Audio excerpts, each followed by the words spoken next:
প্রিয় বন্ধুরা, একজন মুসলমান ব্যক্তিকে কিছু অবিশ্বাসীরা মিলে সমুদ্রের উত্তাল ঢেউয়ের মাঝে জাহাজ থেকে ফেলে দেয়।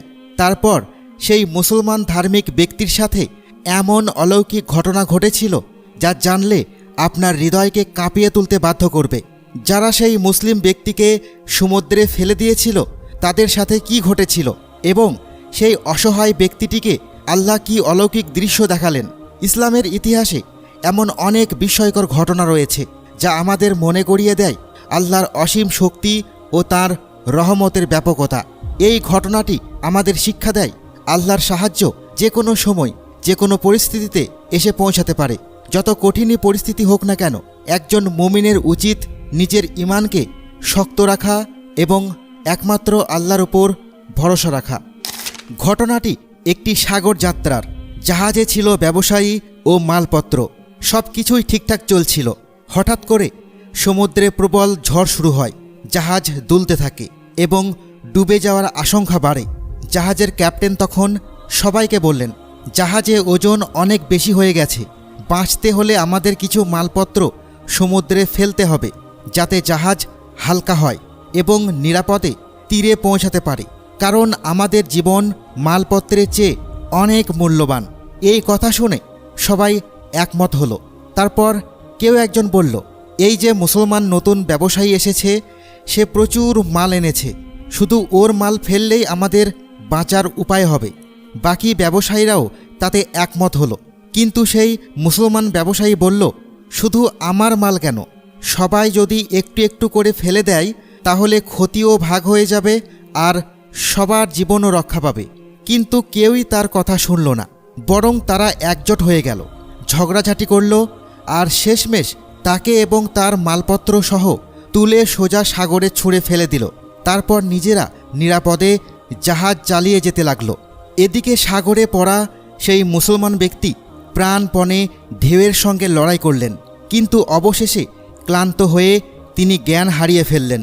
কিছুক্ষণ পরে যখন তার জ্ঞান ফেরে তখন তিনি আবিষ্কার করেন তাকে ঢেউয়ে ভাসিয়ে নিয়ে এসেছে এক অজানা জনশূন্য দ্বীপে। চারিদিকে নির্জনতা, কোনো মানুষের চিহ্ন নেই, শুধু ঘন জঙ্গল আর বিস্তীর্ণ জলরাশি। কষ্টে ভেঙে পড়লেও তিনি আল্লাহর কাছে সাহায্য চাইলেন, ইয়া আল্লাহ, এই কঠিন পরিস্থিতিতে আমাকে বাঁচাও, আমাকে রক্ষা করো।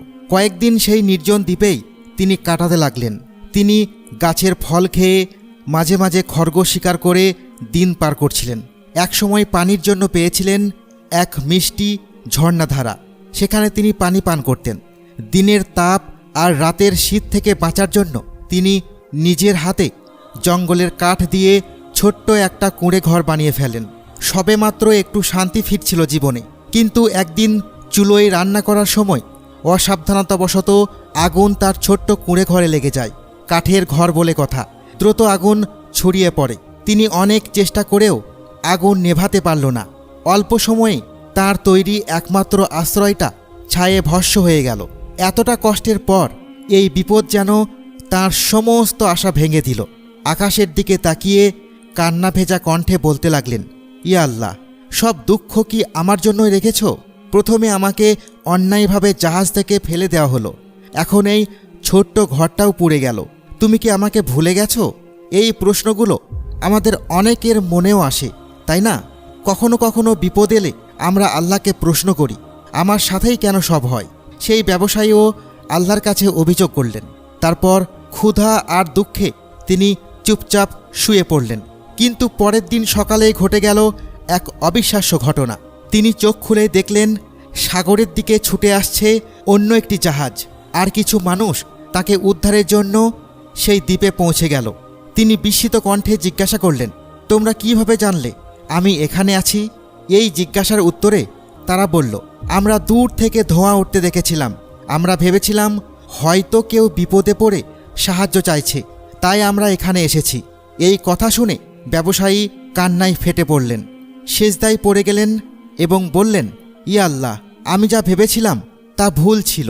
তুমি আমার ছোট্ট কুঁড়ে ঘর জ্বালিয়ে দিয়ে আমার জন্য নতুন জীবন পাঠিয়েছ। জাহাজে উঠেই সেই ব্যবসায়ী আল্লাহর শুকরিয়া আদায় করলেন। আরও অবাক হলেন যখন জানতে পারলেন যে জাহাজ থেকে তাকে ফেলে দেওয়া হয়েছিল সেই জাহাজ আর গন্তব্যে পৌঁছাতে পারেনি।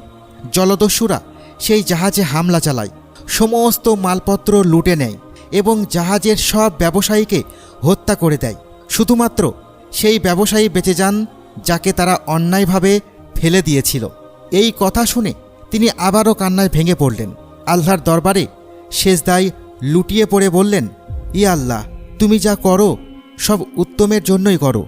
আমরা মানুষ হয়েই শুধু তখন বুঝতে পারি যখন তুমি আমাদের সেই রহমতের দরজায় পৌঁছে দাও।